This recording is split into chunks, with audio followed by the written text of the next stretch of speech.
These are the tablets that Theo Wilson takes twice a day to try to prevent him from having an epileptic seizure. The 20-year-old student was first diagnosed with epilepsy 4 years ago after having a seizure whilst on a family holiday to Florida. He's been managing his condition ever since. I was at a swamp in Florida, kind of sightseeing for crocodiles with my brother, and I was just sitting on this bench, and then I don't remember a thing, but apparently I just kind of collapsed to the floor.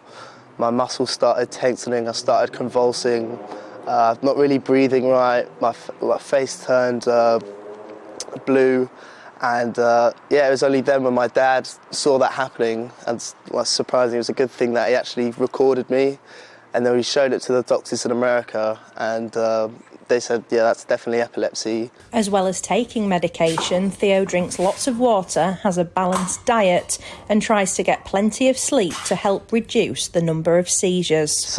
It's very weird. It's like just kind of reality kind of fades away almost, and it's just you're seeing all these blurry vision and blurry lights, and yeah, it's quite frightening experience really at times.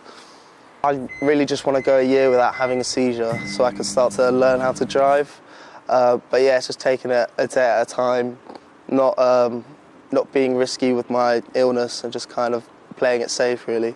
The number of patients with neurological conditions forced to wait more than a year for help increased by more than 5,000% due to NHS backlogs during the pandemic.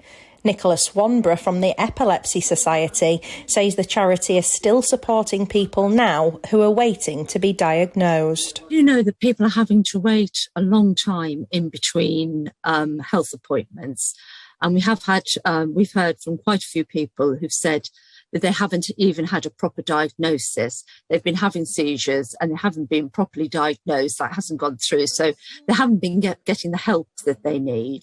They haven't been getting the treatments they need. So our helpline has been very important there, to have somewhere that people can phone up and they can be pointed in the right direction of information and given the emotional support. Because I think that people feel quite isolated with epilepsy. You often don't know anybody else who's got the condition and who is going through the same things as you.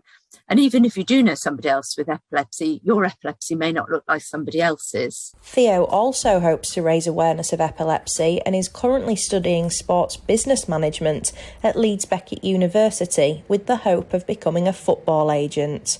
Anna Riley, GB News, Headingley.